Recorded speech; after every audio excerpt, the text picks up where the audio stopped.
8 minus 5 gives us 3. And here we have 8 minus 2, which equals 6. So 6 times 3 equals 18. But this answer is not correct, because according to the order of operations, which is PEMDAS, P stands for parentheses, E stands for exponent, M and D stands for multiplication and division, and A and S stands for addition and subtraction.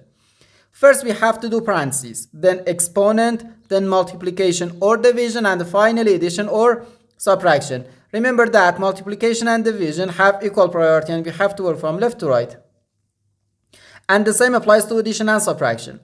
In this expression, we have one subtraction, one multiplication, and one parenthesis. Inside this parenthesis, we have one subtraction. Here we have a multiplication because in mathematics, when a number is placed next to parentheses, it means multiplication, and we usually don't write the multiplication sign for brevity.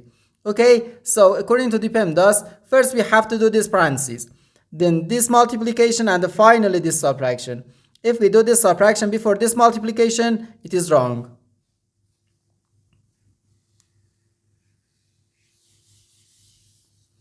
So first we have to do this parentheses. Inside this parentheses, we have 8 minus 5, which equals 3.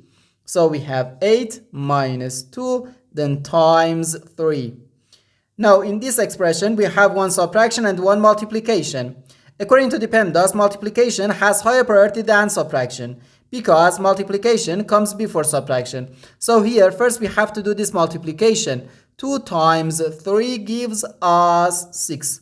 So we have 8 minus 6, which equals 2. And this is our final answer to this problem.